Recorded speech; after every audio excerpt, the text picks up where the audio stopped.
Have you ever wondered if a house can keep secrets? I hadn't, at least not until I moved into this one. After my wife's death, I couldn't bear to stay in our old home. Every room was a painful reminder of what I'd lost, so I packed up and found a place far away, tucked into the quiet woods near Asheville, North Carolina. It seemed like the perfect place to escape, to start over, but I was wrong. So very wrong. It started that first night when the house was too quiet, the kind of silence that presses in on you, making you feel like you're not alone, even when you know you should be. The air was thick, almost suffocating, as if the walls were holding their breath, waiting. I tried to brush it off. New house, new sounds, just my imagination playing tricks on me. Deep down, I could feel it. Something was off. I was getting ready for bed, trying to settle into my new routine, when I heard it. A soft thump, like someone gently tapping on the walls from the inside. It was subtle, almost too quiet to notice, but it sent a shiver down my spine. I stood there, listening, hoping it was just the house settling. Then it happened again. Louder this time, more deliberate. I walked into the hallway, every step echoing in the stillness. The shadows seemed to stretch and twist in the dim light, and I couldn't shake the feeling that I was being watched. At the end of the hallway, something caught my eye. A dark shape, just barely visible in the gloom. My heart pounded in my chest as I squinted, trying to make sense of what I was seeing. And then, just as quickly as it appeared, it was gone.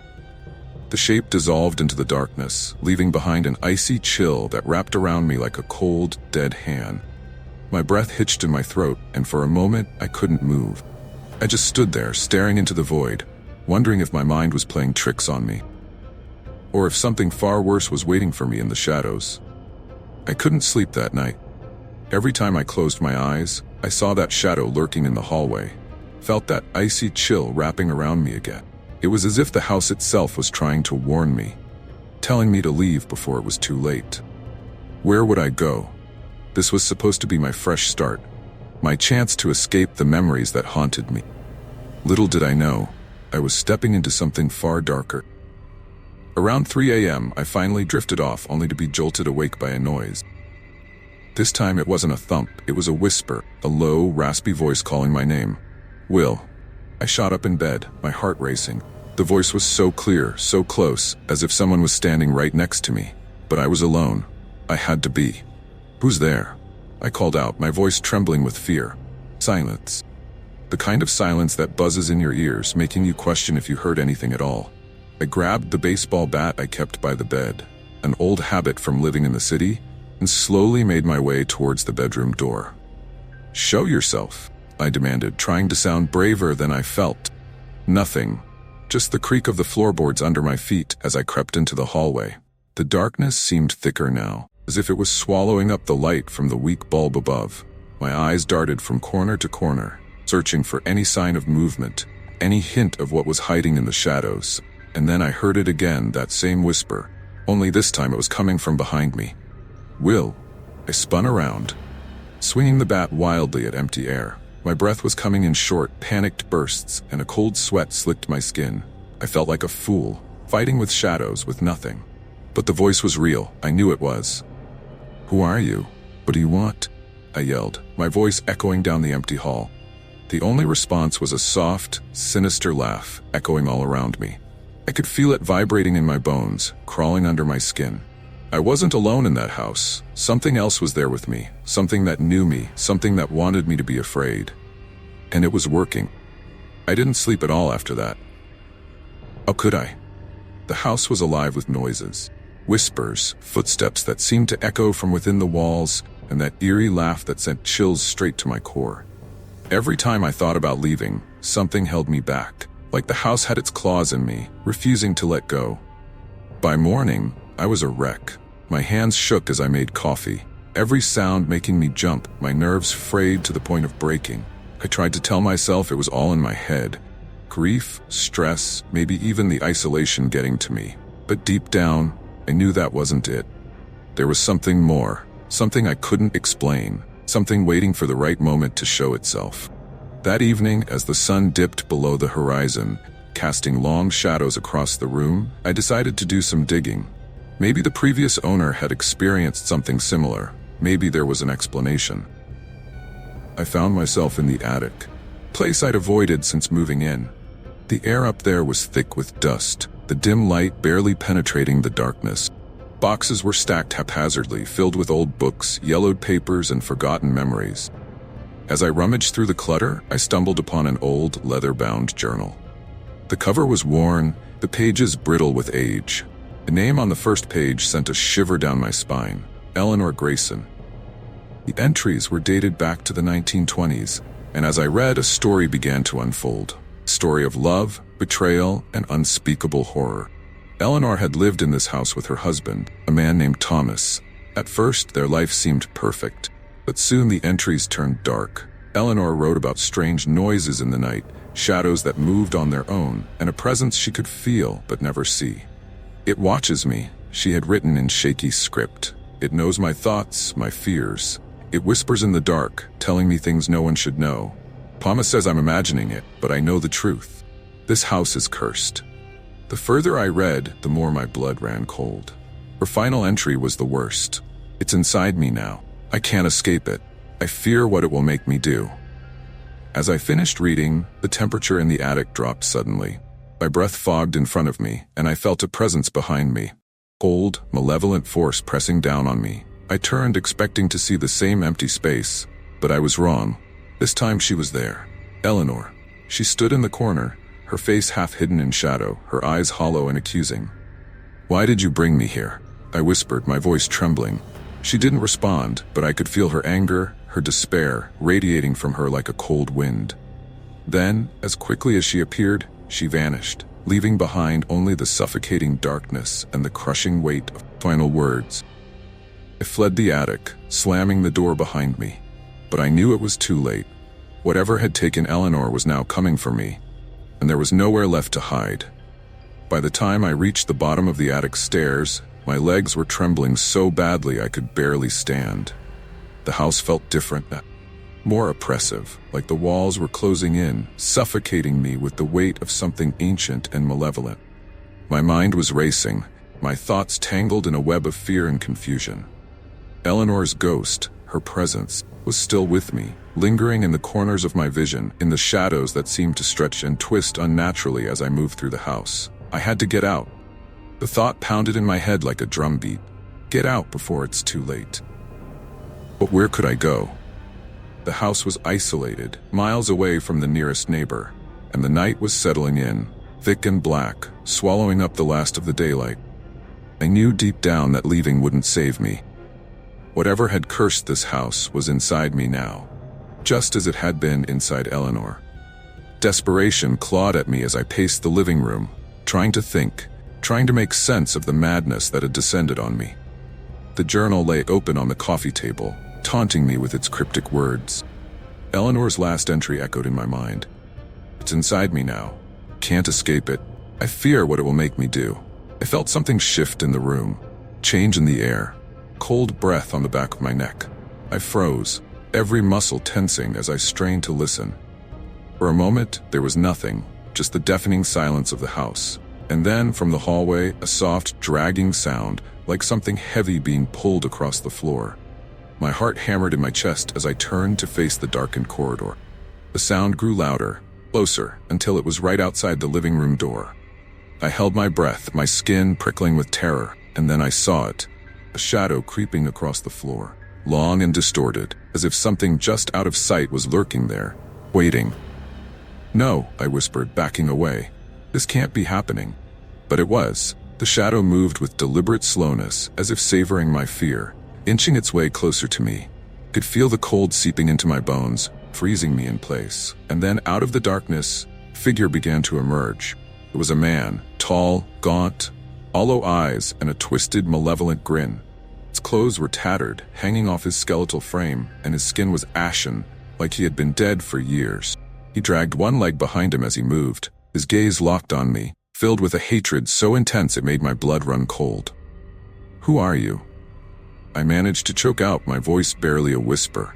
He didn't answer, just kept coming, his eyes burning with an unnatural fire, his presence filling the room with a sense of dread so powerful it made me want to scream.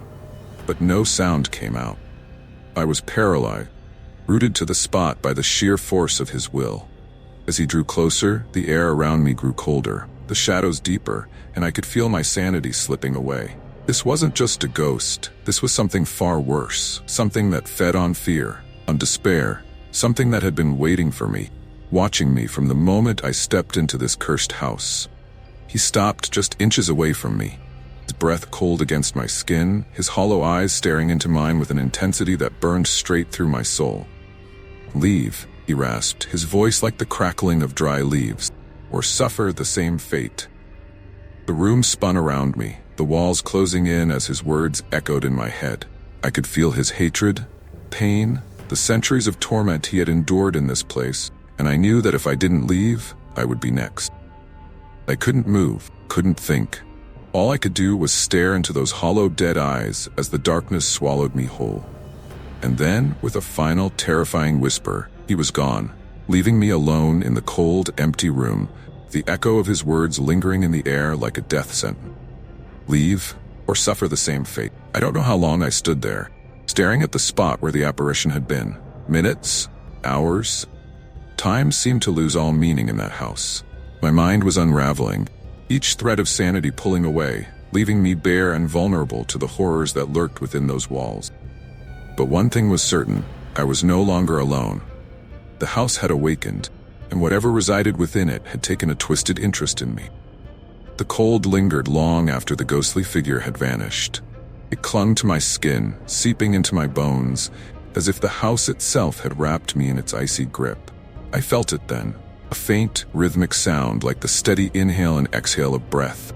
The house was breathing, and each breath seemed to echo with the tormented souls trapped within it. I needed to escape, run as far and as fast as I could. But where would I go? The thought of leaving terrified me almost as much as staying. There was something about this place, something that held me in its thrall, pulling me deeper into its twisted reality. It was as if the house was alive, feeding off my fear, growing stronger with each passing moment. I stumbled toward the front door, my heart racing, my mind screaming for me to leave. But as I reached for the handle, something stopped me, an invisible force that kept me from opening it. My hand hovered just inches away, trembling with a terror I couldn't fully comprehend.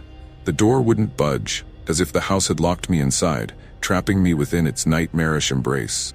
"No, no, no, no," I muttered, my voice barely a whisper. I yanked at the door with all my strength, but it was no use. Panic surged through me like a tidal wave, drowning out any rational thought. I pounded on the door, screaming for help, but the walls absorbed my cries, muffling them until they were nothing more than a distant echo.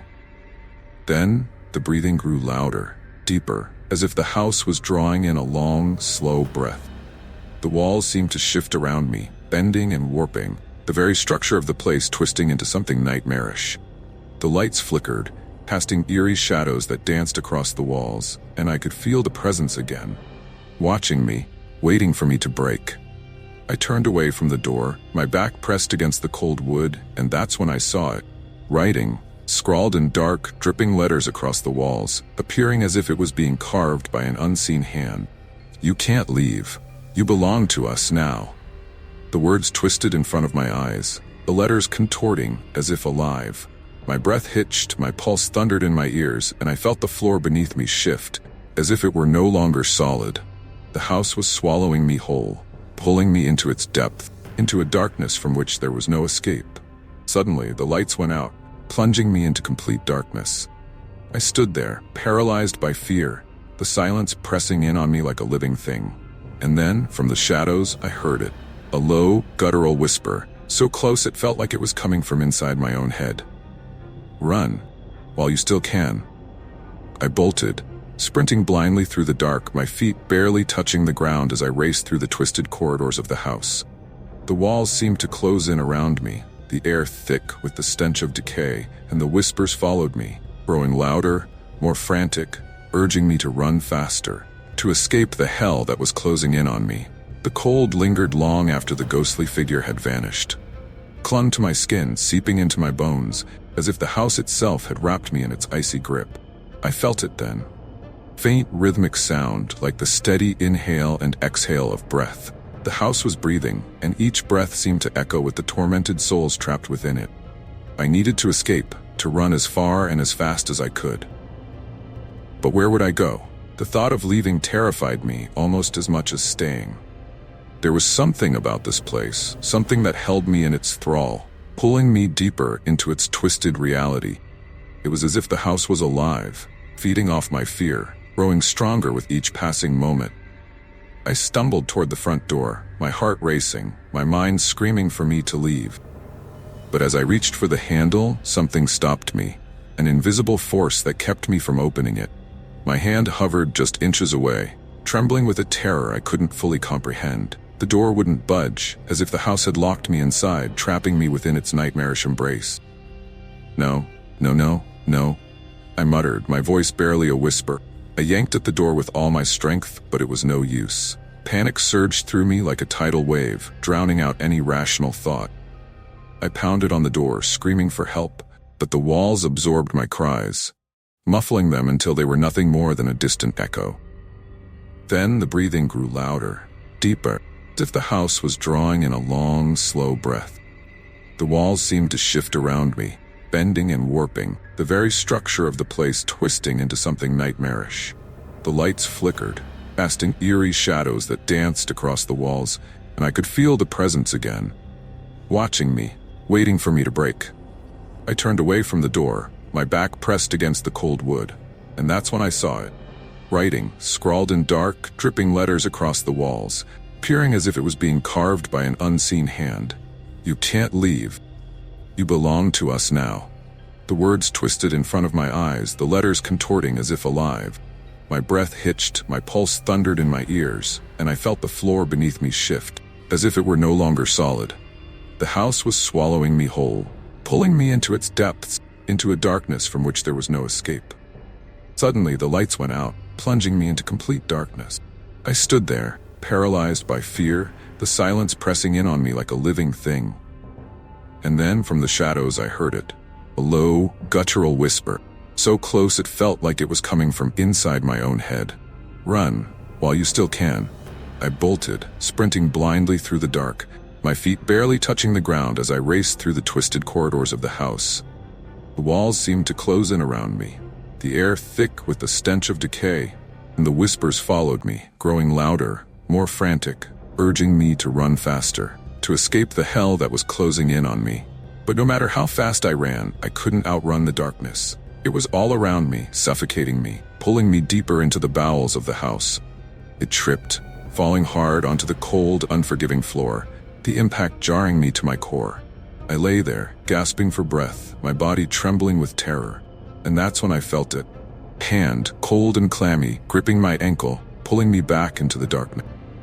I screamed, kicking frantically, but the grip tightened, dragging me across the floor. I could feel the rough wood scraping against my skin, the air growing colder, the whispers turning into a cacophony of voices, all of them screaming, crying, pleading for release. And then, just as suddenly as it started, it stopped. The hand released me, and I was left alone in the darkness, my body trembling, my mind shattered. Crawled to my feet, barely able to stand, and stumbled forward, desperate to find a way out. But there was no escape. The house had claimed me. I knew, deep down, I would never be free of it. I don't know how I found my way back to the living room. My legs felt like they weren't my own, moving on autopilot as my mind swirled in a fog of terror and confusion. The darkness seemed to cling to me, wrapping around my senses, distorting everything I saw and heard. The house was alive with malevolent energy, each creak of the floorboards, each whisper of the wind outside, sending fresh waves of dread through me. I collapsed onto the couch, my body shaking uncontrollably. My hands were trembling so violently I could barely keep them still.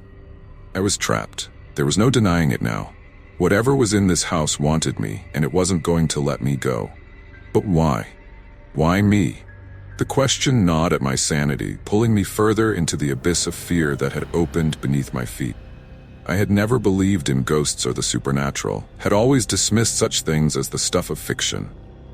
But now I was living the nightmare, trapped in a house that was nothing short of evil. I buried my face in my hands, trying to block out the growing sense of doom that hung in the air like a noose tightening around my neck. But the darkness wasn't done with me yet. As I sat there, trembling, I felt a cold breath on the back of my neck. Sensation so chilling, it froze the very blood in my vein. Slowly, I lifted my head, my heart pounding in my chest like a drumbeat. I didn't want to turn around, didn't want to see what I knew was there. But some twisted force compelled me to look. And when I did, my breath caught in my throat, my entire world tilting on its axis. There, standing in the doorway, was Eleanor. But it wasn't the Eleanor I had known, the woman I had loved. This was a twisted, grotesque version of her. Her once beautiful features now distorted into a mask of anguish and rage. Her eyes, hollow and sunken, burned with a fiery hatred that sent ice through my soul. Her skin, pale and translucent, stretched taut over her bones, as if she were nothing more than a withered corpse. "Eleanor," I croaked, my voice barely more than a whisper. But she didn't respond, didn't move. She just stood there, staring at me with those dead, accusing eyes. I wanted to run, to scream, but I couldn't move, couldn't tear my gaze away from the horror that stood before me. The air between us grew thick with tension, the silence heavy with the weight of unspoken words, of accusations that cut deeper than any blade. Finally she spoke, her voice a hollow echo of the woman I had once known. "You left me. You abandoned me." No, I didn't," I protested, my voice trembling with fear and guilt. "Eleanor, You left me to die," she hissed, her voice rising in pitch, taking on a nightmarish quality that sent shivers down my spine. "And now, you will join me in death." Her words struck me like a physical blow, the truth of them slicing through the layers of denial I had wrapped around myself. She was right. I had left her. In her final moments, I had been too wrapped up in my own grief, my own fears, to be there for her. And now, she was here to make me pay for it. "I'm sorry," I whispered, tears welling up in my eyes.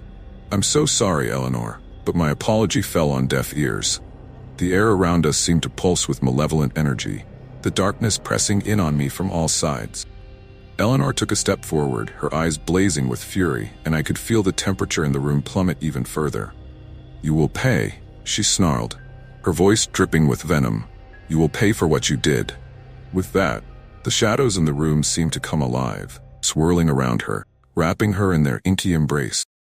I watched in horror as she began to change, her form twisting and warping, becoming something monstrous, something not of this world. Her fingers elongated into claws, her mouth stretching into a grotesque grin that split her face from ear to ear. Her eyes, once filled with anger, now gleamed with a sadistic glee as she advanced on me, each step sending a fresh wave of terror crashing over me. I scrambled back, my mind screaming for me to escape. There was nowhere to go. The house had become a prison, its walls closing in, sealing me in with the vengeful spirit of the woman I had failed. I could feel the darkness pulling at me, drawing me closer to the abyss. And I knew, deep down, I was already lost. As Eleanor's monstrous form loomed over me, I could feel her cold breath on my face, her claws inches from my skin. The house was alive with the sound of her malevolent laughter, echoing in my ears, driving me to the brink of madness. And in that moment, as the darkness swallowed me whole, I realized the truth. I was never meant to escape. This house, this living nightmare, had always been my final destination, and now there was no turning back. I don't remember blacking out, but when I came to, I was lying on the cold, hard floor, the taste of blood sharp on my tongue. My vision blurred, my head pounding, as if it had been cracked open like a rotten egg. The room was darker than I remembered, the shadows thicker, more oppressive, as though they had swallowed the light whole. But something else was different. Something that made my heart lurch in my chest with pure, unfiltered terror. I wasn't alone. I could feel it. Something in the room with me, watching me, its presence a suffocating weight, pressing down on my lungs. My breath came in shallow gasps, my chest tight with fear as I struggled to push myself up onto my elbows. My entire body ached, but the pain was secondary to the icy dread creeping through my veins. The darkness around me seemed to pulse with a malevolent energy, alive with whispers I couldn't quite make out. My thoughts were a chaotic mess, fragments of terror and guilt, swirling in a storm of madness. Was this real? Or was I losing my mind, slipping into the abyss of insanity that had been clawing at the edges of my consciousness since I'd stepped foot in this cursed house? A A flicker of movement caught my eye, and my blood ran cold. Something was slithering out of the shadows, a shape, dark and amorphous, slowly materializing into something more solid, more terrifying. My breath caught in my throat as I watched, paralyzed with fear as the figure took form. It was Eleanor, but not as she had been before. Her features were grotesquely distorted, her body twisted and unnatural, as if she had been dragged through the very depths of hell. Her eyes, once filled with fiery rage, were now dark voids, endless pits of despair that seemed to suck in all the light around them. Her mouth, stretched into that same horrific grin, was filled with teeth that were far too sharp, far too many. "Why are you doing this to me?" I choked out, my voice trembling, barely more than a whisper in the suffocating silence. But Eleanor didn't answer. She just stood there, her eyes boring into mine, her twisted grin growing wider, more sinister. The air around us grew thick with tension, a buzzing static that made the hairs on the back of my neck stand on end. I could feel it building, an unseen force gathering strength, ready to strike. Suddenly, the temperature in the room plummeted, cold seeping into my bones, freezing me in place. My breath misted in front of me, a thin veil of frost forming on the floor beneath me. The darkness seemed to press in closer, wrapping around me like a shroud, and I could hear the faint sound of whispering, the voices growing louder, more frantic, as if they were closing in on me. I squeezed my eyes shut, trying to block it all out, but it was no use. The whispers were inside my head, worming their way into my thoughts, twisting my mind with their insidious words. "You're not safe. You'll never be safe." "No," I muttered, my voice trembling. "This isn't real. This can't be real." But even as I said the words, I knew they were a lie. This was real, horribly, terrifyingly real, and there was no escaping it. Eleanor took a step closer, her movements slow and deliberate, her twisted form casting long, jagged shadows across the floor. I could feel the cold emanating from her, a deathly chill that seeped into my skin, numbing my body, my mind. She was toying with me, savoring my fear, drawing it out, and I was helpless to stop her. "Please," I whispered, my voice barely audible, trembling with desperation. "Eleanor, don't do this." But she just smiled, a cold, cruel smile that sent a shiver down my spine. And then, without warning, she lunged. The room erupted into chaos, the shadows coming alive, twisting and writhing around me as I scrambled to my feet, my heart pounding in my chest like a drum. I could hear her laughter, dark, malevolent, echoing in my ears, filling the air with a sound that was more terrifying than anything I had ever heard. I ran, my footsteps echoing in the empty house, the walls closing in on me as I fled from the horror that was Eleanor. But no matter how fast I ran, how desperately I tried to escape, I could feel her behind me, her cold breath on the back of my neck, her twisted laughter ringing in my ears. There was no escape. I stumbled, my foot catching on the edge of the rug, and I went sprawling to the floor, pain shooting through my body as I hit the ground. I could hear her footsteps now, slow and deliberate, as she approached, her presence a crushing weight on my soul. I was out of time. As the darkness closed in around me, I could feel her cold fingers wrapping around my throat, her touch sending a jolt of terror through my entire being. I struggled, gasping for breath, but it was no use. She was too strong, too relentless. "Eleanor," I gasped, my voice barely a whisper. "Please." But she didn't listen, and as the darkness swallowed me whole, I realized with a cold, horrifying certainty that this was the end. The world was fading. The icy grip around my throat tightened, and the last vestiges of light seemed to drain from the room, leaving nothing but a suffocating void. I couldn't breathe, couldn't think. My body was convulsing, each gasp a battle against the darkness that was consuming me. This was it. This was how it would end. Alone, terrified, and at the mercy of the vengeful spirit that had once been my wife. But just as the blackness threatened to swallow me completely, I felt a sudden, violent surge of energy. My body jerked, and for a split second, the pressure around my throat lessened. I sucked in a desperate breath, my lungs burning, and in that moment, a sliver of clarity cut through the fog of terror. Fight. It was a whisper, barely audible beneath the roar of my pulse, but it was enough. Primal instinct kicked in, and with every ounce of strength I had left, I twisted in Eleanor's grip, driving my elbow backward into the icy, invisible form that held me. There was a sharp, inhuman scream, high-pitched and piercing, echoing through the house like the wail of a banshee. The grip on my throat released, and I collapsed to the floor, gasping for air, my vision swimming with stars. For a moment, everything was silent. Unnaturally so. The shadows had stilled, the air no longer pulsing with that malevolent energy. It was as if the house itself was holding its breath, waiting. I knew better than to think it was over. Eleanor wasn't done with me, not yet. This was a reprieve, nothing more. Slowly, painfully, I pushed myself to my feet, my legs shaking beneath me. My entire body was screaming in protest, but I forced myself to move, to think. I couldn't stay here, couldn't let her finish what she'd started. I had to find a way out. Stumbling through the dark, I made my way to the front door, my hands trembling as I fumbled with the lock. But as soon as I touched the doorknob, I felt it cold. So cold it burned. I yanked my hand back with a gasp, staring at the frost that had formed on the metal, the air around me growing colder by the second.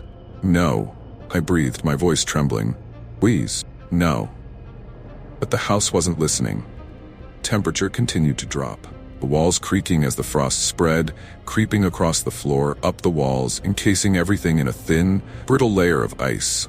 And then, out of the corner of my eye, I saw her. Eleanor stood at the far end of the hallway, her form barely visible through the haze of frost and shadow. Her eyes were fixed on me, those black voids swallowing all the light in the room.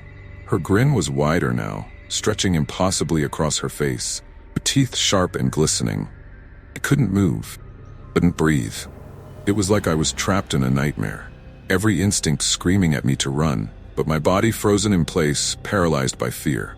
Slowly she began to move toward me, her footsteps echoing in the silent house. The air grew colder with each step she took, the frost spreading faster, thicker, until I could feel it biting into my skin, the cold so intense it felt like fire. "I'm sorry," I whispered, tears freezing on my cheeks as they fell. "Eleanor, I'm so sorry." But she didn't stop, didn't even slow. Her eyes locked onto mine, her grin never faltering as she closed the distance between us.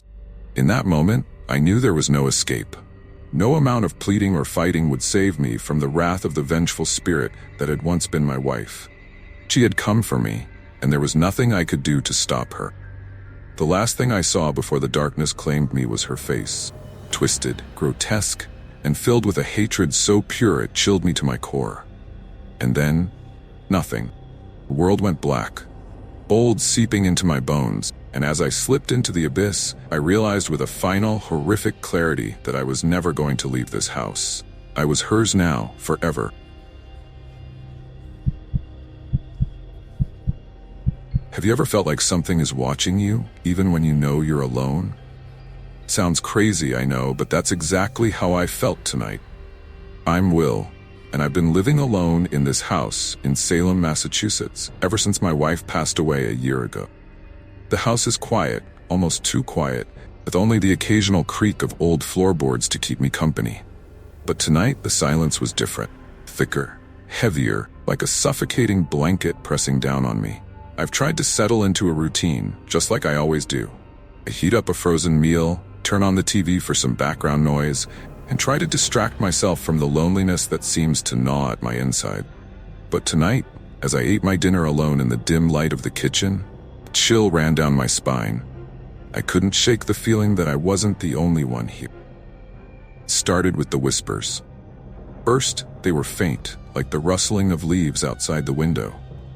I told myself it was just the wind, but the whispers grew louder, more insistent. I strained to listen, but the words were indistinguishable, lost in the static of my growing fear.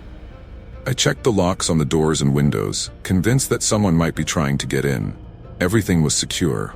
The feeling of being watched persisted, gnawing at the edges of my sanity. When I finally retired to my bedroom, I hoped that sleep would bring me some respite. I lay in bed, staring up at the ceiling, trying to ignore the growing sense of dread. The house seemed to hold its breath, as if waiting for something. I told myself it was just my grief playing tricks on me. But as the minutes ticked by, the oppressive silence became unbearable. Then came the flicker. The lights in my bedroom blinked on and off, casting eerie shadows that danced across the walls. I tried to get up to fix the issue, but the moment I swung my legs over the side of the bed, I saw it, a shadowy figure standing at the foot of my bed. My heart pounded in my chest, and I felt paralyzed, unable to move or scream. The figure was indistinct, almost as if it was made of smoke. The presence was unmistakable. A voice called out my name, soft, sorrowful, and filled with a pain that made my blood run cold. It was a voice I knew all too well. It was my wife's voice. But there was something wrong, something twisted about the way it echoed through the room. The figure began to take shape, its features becoming clearer, but still obscured by darkness. Her face was twisted in anger, her eyes hollow pits of despair. Before I could react, the figure vanished, leaving me alone with my racing thoughts and a cold sweat on my skin. I lay there, my mind racing, trying to convince myself it was a hallucination.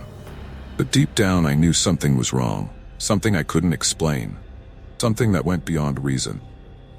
The whispers were back, louder now, and I could almost hear them forming words. Words that seemed to be calling me, beckoning me towards something unknown and terrifying. The night stretched on, each passing moment more unbearable than the last. I couldn't shake the feeling that whatever was in the house with me wasn't done. It was just getting started, and I was at the center of its dark, unending game. Have you ever wondered what it feels like to be truly alone in your own home, only to realize that you're not alone at all? That's exactly what I began to question. The days went by. My name is Will, and ever since that first night, the feeling of being watched never left me. I tried to convince myself that it was just my mind playing tricks, but the terror I felt was real, and it was growing stronger. The whispers that plagued me the night before had only intensified. I could hear them more clearly now, even during the day. It was like a constant, disquieting hum just at the edge of my hearing. I would catch fragments of phrases, "Help me, they're coming," but the words would vanish before I could fully grasp them. One evening, as I sat in the living room trying to distract myself with an old movie, I noticed something peculiar. The shadows seemed to move on their own, stretching and curling as if they had a life of their own. My pulse quickened, and I glanced around the room, hoping to spot the source of my growing unease. I jumped when my phone rang, shattering the silence. It was my old friend, Dan. "Hey, Will," he said, his voice carrying an edge of concern. "You've been awfully quiet lately. Everything okay?" "I'm fine, Dan," I replied, trying to sound more casual than I felt. "Just a bit of stress, you know? Work's been tough." "That's not what I meant," Dan said slowly. "I'm talking about the house. I heard you've been having some issues. You sure you're all right?" I swallowed hard, not wanting to admit the full extent of what I was experiencing. "It's nothing I can't handle. Just some strange noises, that's all." "Strange noises? Will, you should really get someone to check that out. You know, paranormal experts or something. Salem's got its fair share of history." I laughed nervously, though it sounded forced. "I don't know about all that. I think I'm just letting my imagination run wild." "Just promise me you'll be careful," Dan said. "If you need anything, don't hesitate to call." We ended the call, and I sat there in the dim light of the living room, trying to ignore the feeling of eyes boring into my back. That night, as I prepared for bed, I noticed something even more disturbing. Air in the house was colder, a biting chill that seemed to seep into my bones. I saw my breath fogging up in front of me, even though the thermostat was set to a comfortable temperature. As I lay in bed trying to ignore the cold, I heard it again. The whispers. They were louder now, more insistent, coming from just outside my bedroom door. I got up to investigate, my heart pounding. "Hello? Is someone there?" Called out, my voice trembling. There was no answer, just the soft, almost imperceptible sound of something moving just beyond my sight. I slowly opened the door, but the hallway was empty. The silence was deafening, and I couldn't shake the feeling that something was waiting for me, lurking just out of sight. Returning to bed, I tried to tell myself it was all in my head, but as I turned off the lights and lay down, I saw it, a dark, indistinct shape moving across the wall. I tried to focus on it, but the moment I did, it vanished. My breathing grew rapid, my chest tight. The shadows seemed to grow more pronounced, more aggressive. "Come on, Will," I muttered to myself, trying to muster some courage. "It's just shadows, just shadows." But deep down, I knew it wasn't just shadows. The whispers were getting louder, more demanding, and no matter how much I tried to convince myself otherwise, I knew that something was there with me, something I couldn't see but could definitely feel. The sense of being watched, the growing chill, and the ever-present whispers were driving me to the brink of sanity. I could no longer ignore the undeniable truth. Something was terribly, horrifyingly wrong in my house, and whatever it was, it wasn't finished with me yet. Have you ever been so afraid that you felt completely paralyzed, as if every ounce of courage had been drained from your body? That's exactly what happened to me one night. My name is Will, and the fear I've been living with has grown so intense that it feels like it's consuming me from the inside out. It was a night like any other. Or so I thought. I had managed to convince myself that the strange occurrences were nothing more than figments of my imagination. I'd settled into bed, trying to ignore the lingering unease that clung to me like a second skin. The house was silent, almost too silent, and every creak of the floorboards seemed amplified in the oppressive quiet. But then, something changed. As I lay in bed, the whispers returned, louder and more distinct. It was as if they were right next to me, the words dripping with a sense of urgency and malice. I could hear them clearly now, though I couldn't make out their meaning. The chill in the room grew more intense, and I shivered uncontrollably under the blankets. Suddenly, the lights flickered and went out, plunging the room into darkness. My heart raced, and I fumbled for my phone to use as a flashlight. When the screen lit up, casting a faint glow around the room, I saw it, a figure standing at the foot of my bed. My breath caught in my throat. The figure was shrouded in darkness, its shape vague and indistinct. It seemed to waver like a mirage, flickering in and out of view. But even in the dim light, I could see its face, or rather, the face of what it used to be. It was a grotesque mask of agony and anger, a twisted parody of the woman I once loved. "Will," the figure spoke, its voice a haunting echo of my late wife's. The tone was filled with bitterness and resentment. "Will, why did you leave me?" I tried to move, but my limbs felt like they were made of lead. I wanted to scream, but no sound came out. The figure seemed to glide closer, its eyes empty sockets that seemed to bore into my very soul. "No, this can't be real," I whispered, my voice trembling. "This has to be a nightmare." The figure didn't respond. Instead, it extended a skeletal hand towards me, its fingers elongated and claw-like. I could see the detail now, the skin stretched tight over the bones, the unnatural, sickly pallor. It reached out as if to touch me, and the air grew colder, more oppressive. In a blind panic, I scrambled out of bed and stumbled into the hallway, the figure following me with a slow, deliberate pace. I could feel its presence behind me. Palpable force seemed to reach out and pull me back. My heart pounded in my chest as I dashed through the house, trying to find a safe place, somewhere, anywhere, away from that nightmarish apparition. I burst into the kitchen, slamming the door behind me and leaning against it, gasping for breath. The whispers had stopped, but the air was thick with a malevolent energy. I dared to glance back into the hallway and saw nothing, just the dark, empty corridor stretching into the distance. I felt a cold hand on my shoulder, and I spun around, a flashlight illuminating nothing but the empty kitchen. I was alone, or at least that's what I desperately hoped. As I tried to calm my racing heart, I heard it again, clearer this time, from just beyond the door. "You can't run from me, Will. You're mine." The terror that gripped me was all-consuming, leaving me paralyzed and trapped in a house that had become a prison of my own fears. I realized with a chilling certainty that whatever was tormenting me wasn't just a figment of my imagination. It was real, and it was far from finished. Have you ever felt like you're losing your grip on reality, as if the world around you is slowly unraveling, and you're being dragged into a nightmare with no escape? That's how I felt every waking moment since the night I saw that horrific figure. My name is Will, and the terror I've been experiencing has reached a point where I can barely distinguish between what's real and what's not. The days following that encounter were a blur of sleepless nights and relentless dread. I tried to go about my daily routine, but every creak of the floorboards, every whisper of wind against the window set my heart racing. I started to question my sanity. Deep down, I knew that something truly malevolent was haunting me. One evening, while I was trying to find some distraction, I decided to investigate the house further. I had done some research and found out that the property had a dark history. Several families had lived here over the years, and each one had reported strange occurrences. But nothing had prepared me for the horrors I was about to uncover. As I searched through old records and dusty boxes in the attic, I found an old journal. It was bound in cracked, yellowed leather, pages filled with scrawled handwriting. The entries were written by a woman named Abigail, someone who had lived here centuries ago. The words on the pages were frantic, filled with fear and desperation.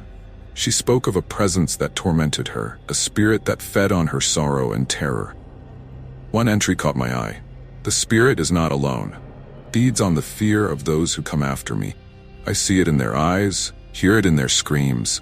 I fear that it will never leave this place, that it will find new souls to torment." The more I read, the more I felt the oppressive weight of Abigail's fear. The journal detailed horrific events, strange noises, shadowy figures, and the relentless feeling of being watched. It became clear that Abigail had been haunted by the same entity that now tormented me. And it wasn't just a spirit. It was something far darker, a force that thrived on the fear of its victims. That night, I tried to rest, but the whispers were louder than ever. They seemed to be coming from inside the house, echoing off the walls, wrapping around me like a suffocating fog.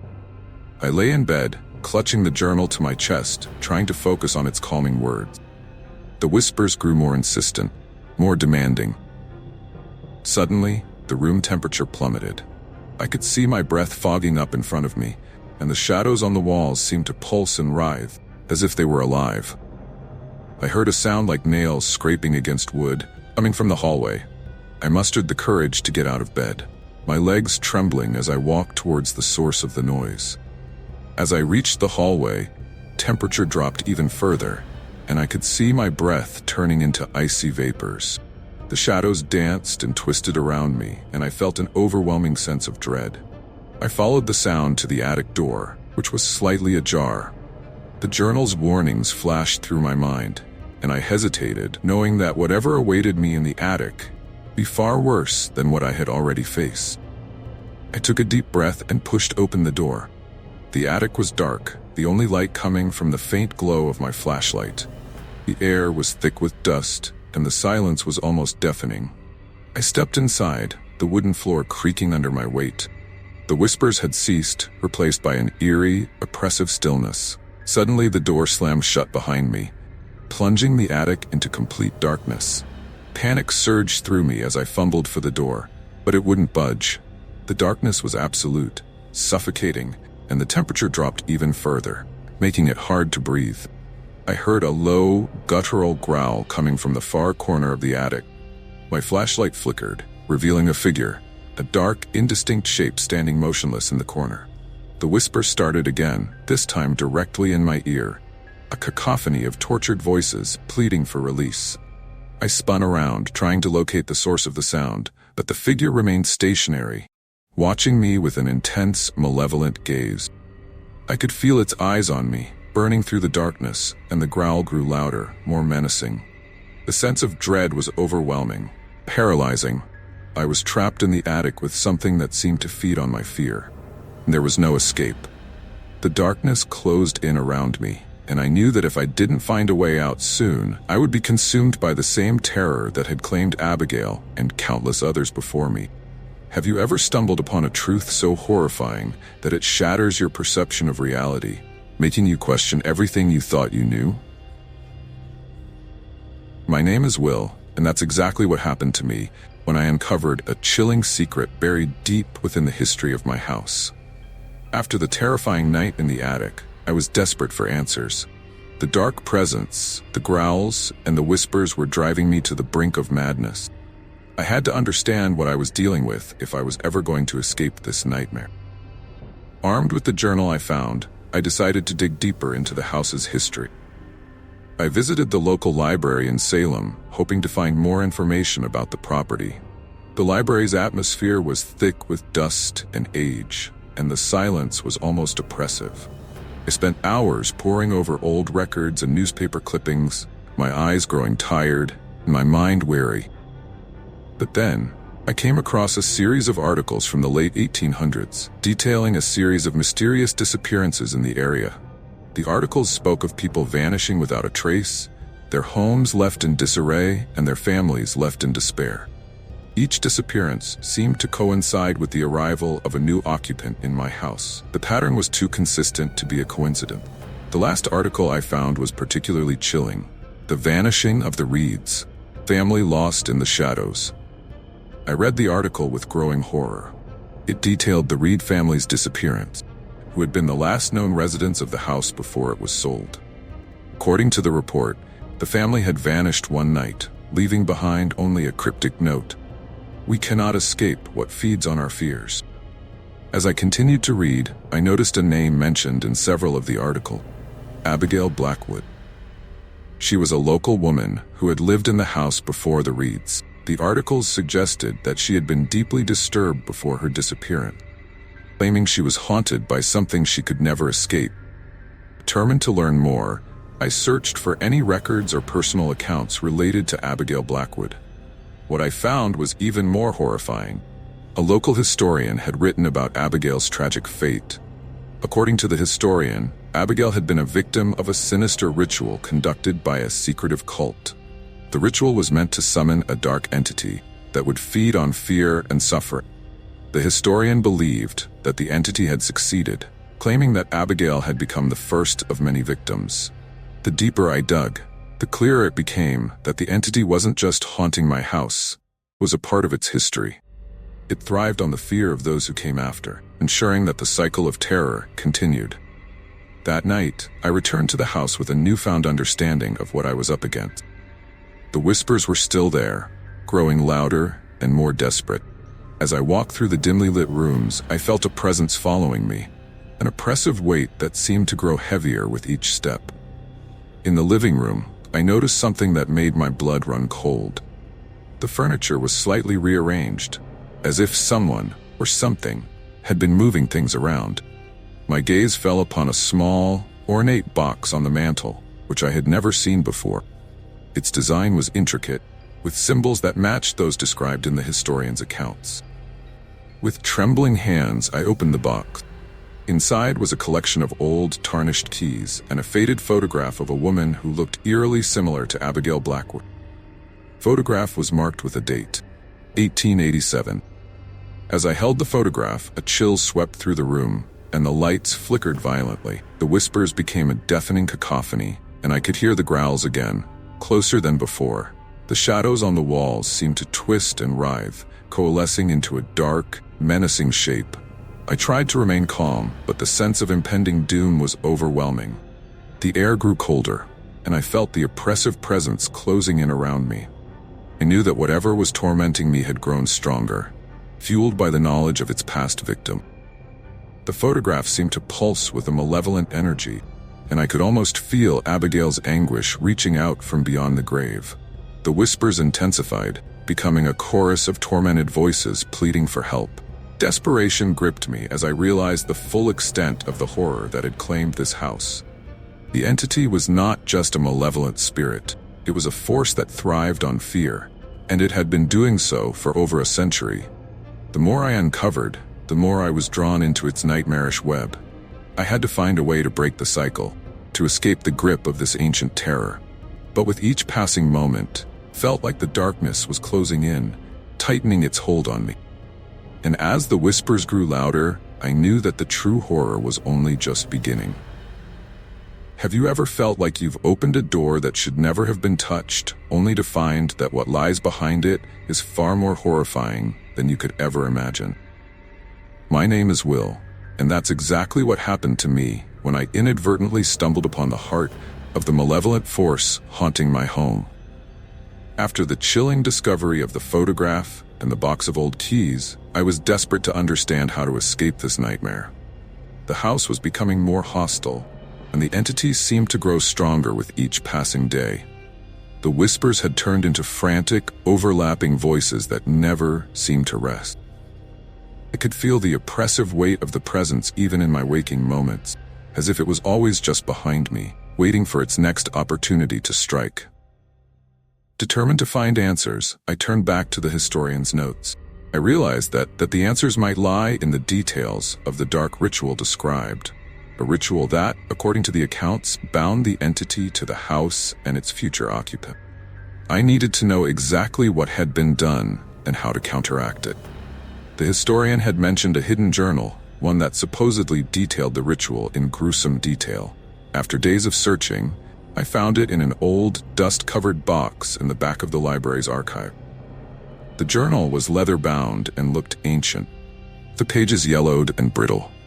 As I carefully opened the journal, foul odor of decay and mildew wafted up, making my stomach churn. The entries were disturbing, filled with cryptic symbols and dark, occult language. But one entry stood out.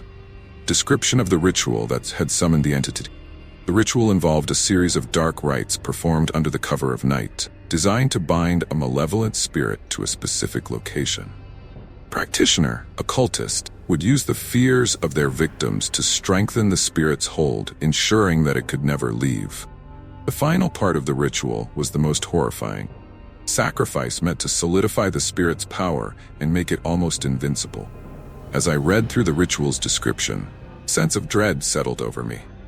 The more I learned, the clearer it became that the entity was not just an isolated force. It was a living nightmare, thrived on suffering, and it had been feeding off the fears of everyone who had lived in the house since the ritual was performed. That night, I tried to prepare myself for whatever lay ahead. I decided to confront the entity directly, hoping that understanding its origins might give me a chance to break free from its grasp. Armed with the journal and the knowledge I had gathered, I made my way to the attic, where I believed the spirit's presence was strongest. The attic was as cold and dark as ever. I could feel the oppressive energy pressing down on me, and the whispers grew louder as I climbed the stairs.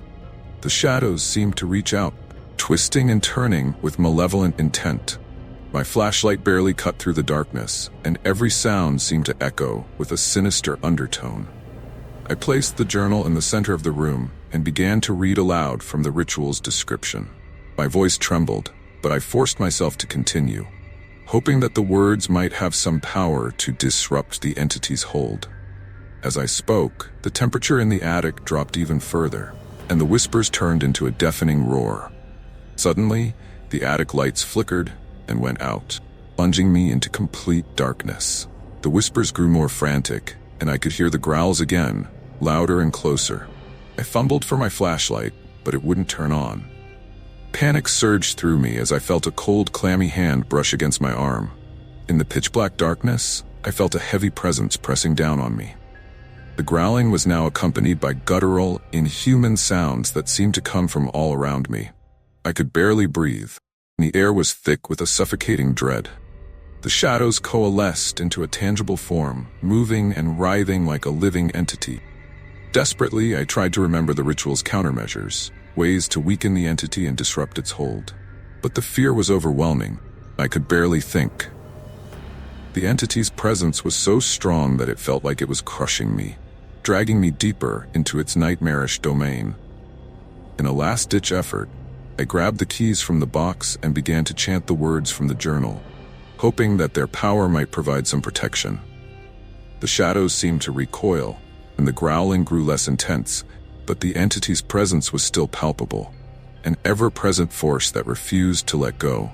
The whispers turned into a piercing scream, and I felt the darkness lift, if only slightly. My flashlight flickered back to life, casting a faint, trembling light around the attic. The shadows began to retreat, and the oppressive weight lifted just enough for me to breathe again. But even as I managed to escape the attic, the fear remained. The entity was still out there, lurking in the shadows, waiting for its next chance to strike. I had made some progress, but the true extent of the horror was still far from over. Have you ever felt like you're living in a nightmare from which you can never awaken, where every attempt to escape only drags you deeper into terror? My name is Will, and that's exactly how I felt as the entity's grip on me tightened, and I stumbled upon a horrifying revelation that changed everything. After the harrowing night in the attic, I was physically and emotionally drained. The fleeting respite I had gained from reading the ritual's countermeasures was quickly overshadowed by the oppressive atmosphere that filled the house. The whispers never ceased, and the entities seemed to grow more aggressive, as if it was enraged by my attempts to thwart it. Desperate for answers, I returned to the historian's notes. I scoured every page, searching for anything that might help me understand the entity's nature and find a way to banish it once and for all. One particular detail kept nagging at me, a reference to an old legend about a hidden chamber in the house, a place where the most sinister aspects of the ritual were believed to be conducted. The legend spoke of a room concealed behind a false wall, a chamber where the cultists performed their darkest rites. The room was said to hold the key to understanding the entity's true nature and possibly finding a way to end its reign of terror. Determined to find this chamber, I spent hours combing through the house, searching for any sign of hidden passages and sealed doors. My search led me to the basement, a dank, dark space that had always given me an uneasy feeling. As I examined the walls and floor, I noticed an old, dust-covered painting partially hidden behind a stack of boxes. The painting depicted a dark, foreboding scene, a figure shrouded in shadow, standing amidst twisted, nightmarish forms. The expression on the figure's face was one of intense malevolence, and it seemed to be watching me with a disturbing gaze. I pulled the painting aside and discovered a small, hidden latch in the wall. With trembling hands, I pulled the latch, and a section of the wall swung open, revealing a narrow passageway. My heart pounded in my chest as I ventured into the passage, the air growing colder and more oppressive with each step. The passage led to a small, dimly lit chamber, its walls covered in strange symbols and faded occult markings. The room was eerily quiet, the only sound being the distant, echoing whispers that seemed to emanate from the walls themselves. In the center of the room was an old, rusted altar, covered in grime and cobwebs. The altar was surrounded by remnants of ritualistic items, broken candles, dried herbs, and ancient, tattered manuscript. As I approached the altar, I noticed a small, locked chest tucked away in a corner of the room. The chest was intricately carved with symbols similar to those on the walls. My breath quickened as I fumbled with the keys I had found earlier, hoping that one of them would fit the lock. After several tense minutes, I managed to unlock the chest. Inside was a collection of old documents and a small, leather-bound book. The book's cover was embossed with a symbol that matched the one in the painting. My hands shook as I opened it, revealing pages filled with cryptic writings and disturbing illustrations. One illustration in particular caught my eye. Grotesque, monstrous figure entwined with shadowy spectral forms. The accompanying text described the entity in horrifying detail, portraying it as a primordial force of terror that fed on the fear and suffering of its victims. The ritual had bound this entity to the house, trapping it in a cycle of torment that could only be broken by a powerful act of defiance. The final entry in the book was a chilling revelation. To break the cycle, the spirit must be confronted with its own fear, a reflection of its own darkness. Only then can the bonds be shattered.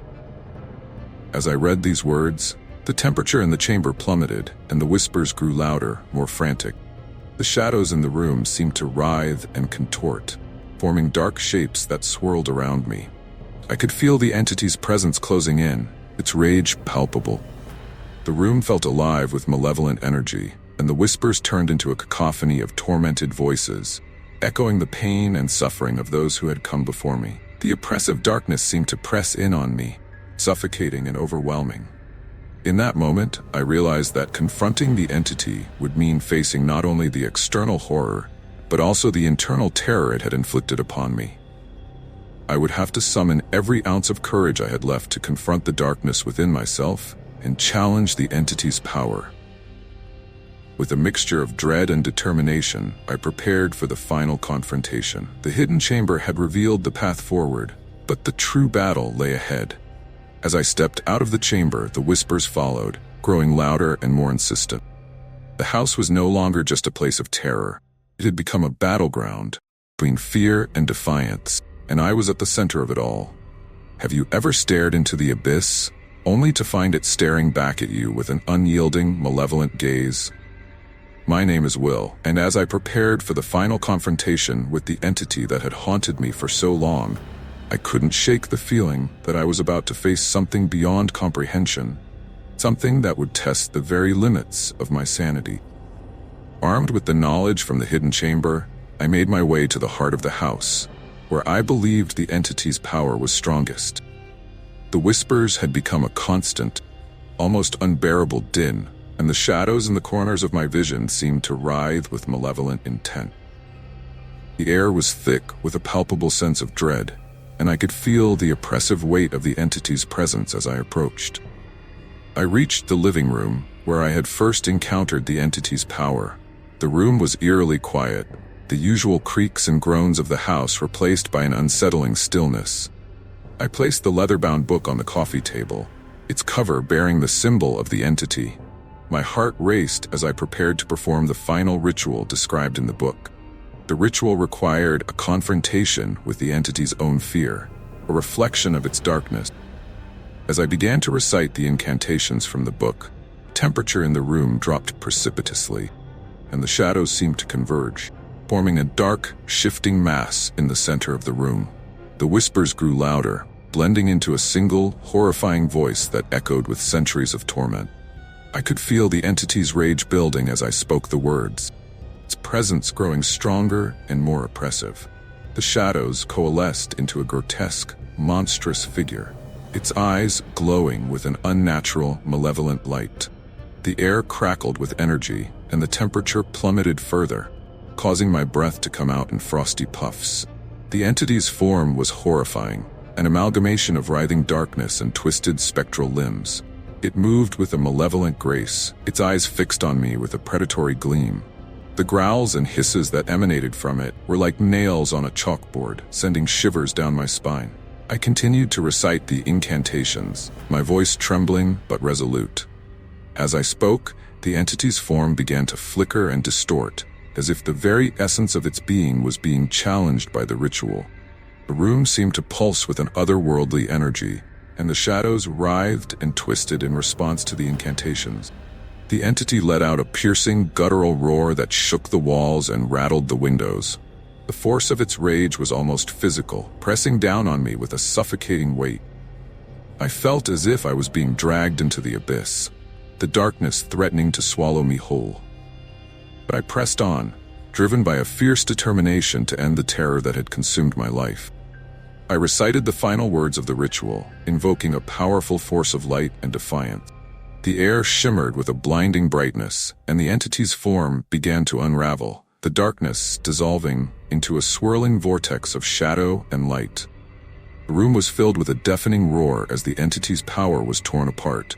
The shadows writhed and screamed, their malevolent presence dissipating into the ether. The oppressive weight lifted, and the whispers faded into an eerie silence. Exhausted and trembling, I collapsed onto the floor, the adrenaline draining from my body. The house was still, its malevolent energy gone. I could feel a profound sense of relief, but also a lingering unease. The entity had been vanquished, but the experience had left an indelible mark on me. In the days that followed, I tried to piece together my life and move forward. The house was no longer a place of terror. It had become a refuge of sorts, a place where I could begin to heal. But the memories of that night would never leave me. The darkness I had faced was a reflection of the deepest fears within myself, and the battle had revealed a profound truth, that confronting our own fears is the only way to truly overcome them. I've moved on from the house, but the experience has changed me forever. The fear that once consumed me has given way to a deeper understanding of the darkness that lies within us all. The entity may be gone, but the lessons learned will remain with me always. And as I look back on that night, I realize that the true horror was not just the entity itself, the journey into the darkest corners of my own soul.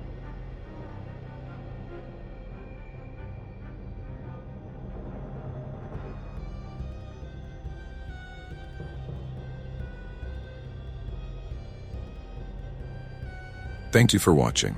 I hope you enjoyed these chilling stories as much as I enjoyed sharing them with you. If you haven't already, be sure to subscribe to the channel and give us a thumbs up to keep the terror coming. Your support means the world to us and helps us bring even more spine-tingling content your way. Before you go, don't forget to check out the video playing on the screen. It's packed with more unsettling tales and eerie experiences that you won't want to miss. If you have any frightening stories of your own or suggestions for future content, drop them in the comments below. Stay tuned for more haunting adventures. Until next time, sleep tight. Decant.